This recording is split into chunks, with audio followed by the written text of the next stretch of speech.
All right. Good morning, everyone. So it is Saturday morning. It is May 16th. I'm going to write that down. For those of you that don't know, I've been using one of my planners for this. So why don't I talk about the planners? My regular planner that I've been using for a few years is this style. This is by, let me get it right, Bloom Daily Planners. And I really like this because it gives me, I add a section for keeping track of the hats and bonnets. They added a monthly checklist for bills. They have a My Perfect Week. It's really for like planning growth and stuff. Setting goals, things you're looking forward to. There's a section for things you want to do during the year, places you want to go, things you want to see. They added a bucket list. And then the actual planner section has, well, we'll look at May. So there's the monthly piece. There's a place for notes. I started adding stickers this year because I thought it'd be an awesome year for stickers. And then the weekly section is like this. So what I end up doing is I put my my personal and schoolwork stuff at the top, and then down at the bottom is where all the millinery stuff goes. And I usually have this color coded. So one color's for me stuff, one color's for school stuff. Pardon me. And then one color for all my millinery stuff. And I keep track of the pieces that I work on. The notes and ideas column has actually, for me, become packages that I'm waiting for shipping and stuff. Gives you a spot for a weekly focus. There's a little inspirational quote. I didn't look at this week's until just now, even though it's Saturday, thus blank. And everything's so off right now. So the personal, like the inspiration thing it has is you've got to get up every morning with determination if you're going to bed with satisfaction, which kind of amusing given the situation. Then let's see. For each month they have like a little vision section. So like June visions, personal growth, relationships, fitness, home and family, school and work, finances, adventure, and fun, and then 2 blank areas. This is the first year it's been so linear. In previous years, these were in different shaped little blocks. Actually kind of enjoyed that. That was fun. And then there's like a highlight section at the end. So that's the one that I've used for a few years, and I like the format. Oh, there's a food area at the bottom too, which is nice. They have others, of course. This is one of the other ones that I wanted to give a try. This is a much looser blank version. What did they call this one? The Ultimate Notebook. And so there's these little tabs. There's the monthly. We're not going to show you that one. I kind of didn't fill in a couple months there. Your regular monthly type of thing, and they are blank, so you fill in for each year. At first, I was using this to summarize how I felt for the day. This was supposed to help me manage some of my stress and things. So the weekly has the column on the one side for what you're doing each day, week's priorities, to-dos, and healthy habits. So you can really adapt that to yourself. And then the fun part that I really wanted to use, each of the tabs has different sections. So this is your regular notebook lined paper. I liked this idea of having a whole section of completely blank pages. Then there's a section, and it's actually the smaller section of the dot grid, which isn't something that I had ever used before. and wanted to play around with. I've only done a little of that. And then there's the stress management piece. There's a whole coloring section too. The irony there is within a day when I ordered this, a coworker friend of mine gifted me a really awesome coloring book that I've used occasionally. I really should sit down and use that more. Okay, so today's gonna be a chatty day. Like I said, it is Saturday. I think it's gonna be nice out. All right, which are the things I want to talk about first? Okay, let's talk about the gross one first. Yeah. So, a year or so ago, I was venting on Facebook about my washer and dryer and fur and hair and all of that, because I would put stuff into this washer, run it through, throw it in the dryer, and I would come out with more Clara hair on the clothes than I was convinced it went in with. Couldn't figure out what was going on. It was making me nuts. So I was looking on Amazon trying to figure out what were some good options. And I decided to give these guys a try. They come in a set of 2. These are fur zapper is what they're called. They come with a green and a yellow, and they're kind of like rubbery. And they sort of worked. But what I've discovered is the longer I use them, the better they work. Okay, this is really gross, but can you see how much hair and fur is stuck on these things? This was yesterday's load. A lot of this is my hair too. I will admit that, but it caught a good chunk of Clara's fur. I was putting all 4 together lately. I've misplaced one. I think it's like stuck in the clothes somewhere. So here's the key. You got to put them in the washer because they have to get really, really wet, like really absorb the water and they get sticky when they're wet. And then they go into the dryer. And it's in the dryer where they grab everything. The pain in the neck part is you've got to wash these things. So I put them in the sink where the disposal bit is and bring on the sprayer thing. That generally I can get most of the stuff off of them. The other trick I have been doing is I've been double washing. I suspect it's the washer that I picked out. It wasn't quite up to the challenge of Clara fur, because Clara fur is quite the fur. No, she hears me talking about her. Yeah, she's got, her longer fur, which she's just short-haired, but she has some longer fur. And then she has this dense undercoat. I think part of that is because she's with feral and came from generations of feral cats. She's never shed all of that off. She has what feels like a winter coat pretty much year round. And then her winter coat is insane. So like lately I've had clouds of Clara, which combining clouds of Clara with whatever they're fixing up there, I am thoroughly perplexed by this place. So I'm used to older houses, obviously, and being at the museum, older buildings. So there's a dust level you expect in older houses because the wood's older, things settle. This is not old. This is, I think, like a 10-year construction. The amount of dust here blows me away. If you've seen any of my videos at night, occasionally I post them on Facebook, of Clara chasing the balls down the hallway, you can always see little, they look like orbs, but they're like dust bits floating in the air here.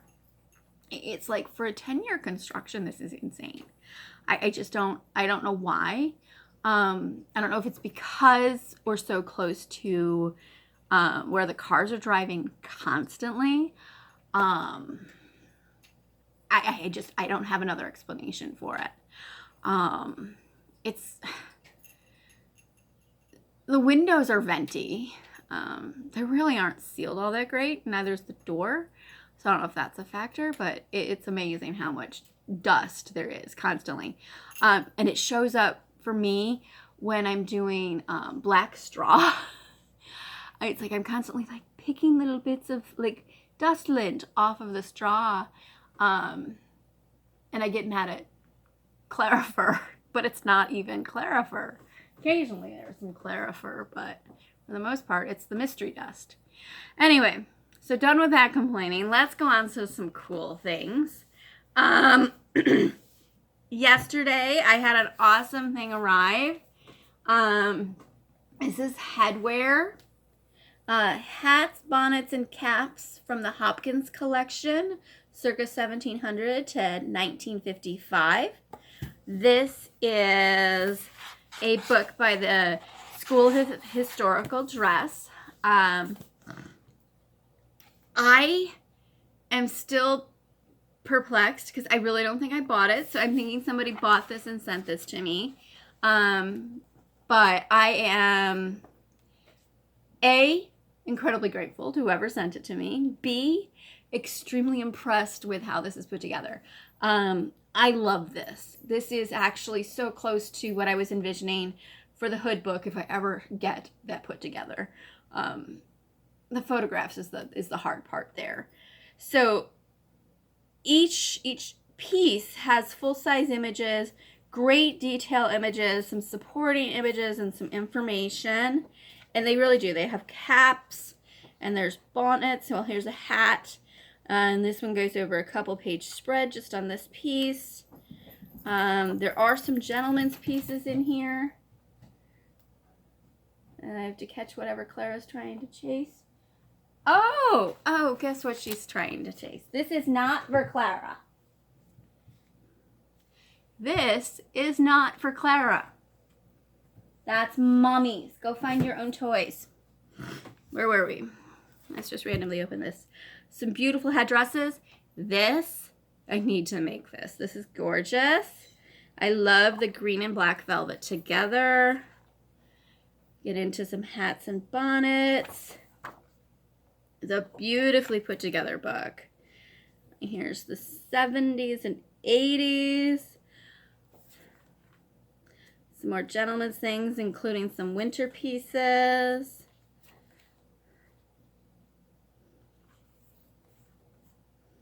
So yes, it's a great book. I think I'm going to try to add the link into this post. So if you're interested, you can grab this, order it for yourself. It does have to come from England. So I'm not sure how long that takes. Well, we know one thing. Either someone ordered this for me and sent it to me, or I ordered it and it took the length of the time of me forgetting. But it's a beautiful book. The binding's very nice too. Yesterday as I was reading through it, I was out on the patio and it would turn the page, lift the next page, and then they would do that crinkly separating sound. It was like, new book. It was lovely. All right. So the next thing I wanted to show you, let me find this. Saw this last night. Okay, where are you? I did a screenshot. I should have brought this up. Here we are. So, okay, so you know these rulers that I've been using. Of course, I have some small ones, but I also have the longer ones. Grandma introduced those to me. She's the one that was the quilter for the longest time. And they kind of get everywhere. And I was just thinking last week, I'm like, I really have to come up with a better organizational system for these. And then someone over on Instagram posted that she made this. I'm like, oh, that's perfect. So she's got it on a rod at her work table. I will probably have to put mine up on a wall. I'm thinking behind the door in the sewing room. If I didn't already have, those shoe sorters, I have a shoe sorter there that has small items in it. Actually, several of my doors have those. I've used, let's see if I can remember. There's 2 in my bedroom, 1 for socks, And then one for underwear and undershirty, tanky, chemisey things. Camisoles, that's the modern word. Oh, and it also holds leggings. Roll the leggings up, stick the leggings in there, works great. I've got one in the hall closet that holds kind of like the utility things. One in the pantry, and both of those are like narrow versions. They're like half widths because those are tiny doors. Like I don't fit through the door. It's stupid. The one in the pantry holds spices. And then there's a big one behind the millinery door, and that holds all the little guys. Love those for that. Huge thank you to Elise that sent me my first ones, and that's what I discovered. I love them. So this little guy, I'm thinking on doing, I might do one long one and one short one, or I might do 2 long ones with little pockets. And then I was also thinking I could figure out a way to add, if I do a pole, I could do something that would hold like little pegs or something that would hold the chains for these templates, because you see it's got that little chain piece on there. I thought that would be a nice way to keep them all together. She used this really cool like Christmassy mousse fabric. I don't know what I would use. I think I would want to use something a little heavier than just quilt cotton. Actually, the backing weight fabrics would be nice. I suppose I could use the rest of the star fabric. I don't think I want to, though, because I think I'm going to want that for something else. So I'll have to figure out what fabric I want to use for that. The funny thing is I just got my order from Chestnut Bay yesterday. And now I have another thing in my head. Okay, there was total cuteness yesterday. Brought in my bag. And I set it down on the floor, and Clara was loving up the bag. It was so cute. She's oddly a fabric cat. I think it's adorable. Was there anything else? Oh, yesterday was that storm. Oh, that storm was awful. Not awful. It spooked me a little. It went from gorgeous, like 79 degrees, bright, sunny, beautiful, to suddenly really, really dark. And you could hear the rumbles in the distance. And the kids outside were arguing over what they were supposed to do. The girls thought they should be inside. And that just didn't, there was arguing back and forth. Eventually an adult told them inside. I was getting up to yell at them to go inside. So the wind really picked up, and then I started getting all of these alerts on my phone, which, makes you jump a little. And it's talking about this 1-inch hail. I'm like, okay. And 60-mile-an-hour winds. I'm like, okay, we do that all the time. But the building creaked, and I've never had this building creak. So that goes back to the whole dust and age thing. Older buildings, I expect to creak. I didn't expect this thing to creak. And it was like a big creak upstairs interior wall. I'm like, that's not good. So I put on my shoes, put on Claire's harness, and I kind of like had us hang out in like the little closet area in the bedroom for about an hour, just in case. Trying to make sure I remember all the things that I want to tell you all today, which is, my chatting day. I've been following some of the Brimfield online stuff. I've never been to Brimfield itself. There's been some really pretty pieces. I'm finding the New England area must just be more expensive than in antiquing. I know it is in other things than my area. I fell in love with a couple pieces, but I definitely can't afford them. It was a really cute needle book. Check this out. So this is a bell-shaped needle book, and I think the pages get pulled up inside the bell. Yeah, this one's really, really tempting. I was talking to the seller about this one. She thinks it's a centennial piece, which is possible. It does seem about right for that later part of the 19th century. You can tell it's all hand sewn. The sewing's pretty even. Part of me is like, okay with that, the late 19th century dating. Part of me thinks it's early 20th century. Not completely sure. I could see this as a 19 teens piece as well. Then, all right, this little guy I've been screenshotting. This is a really pretty bag. So it's made with I can't say it right, Spitalfields silk. Very simple construction. It's $300. If I had a really nice piece of silk, I would, I think I know which one I would use. I might have to make something similar to this. It's a simple enough shape that it's very doable. This might be something we could do, a simple shape like this in silk. You could do it in a nice pretty cotton too, if that's what you had. There's another shot of it. It's really hard when it's on a video. That gives you an idea of the shape. She has this dated to the 18th century. Possibly. Obviously I'd want a closer look at that. All right, is there anything else that I screenshotted that I wanted to show you?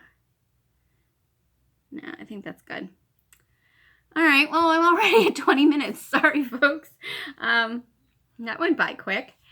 I don't know what the next project will be. We'll have to figure that out. I'm not even sure what I'm talking about tomorrow. We'll figure that out, too. Enjoy the rest of your Saturday. Hopefully you have a decent weather day like we're going to here. And I'll see you tomorrow. Bye-bye.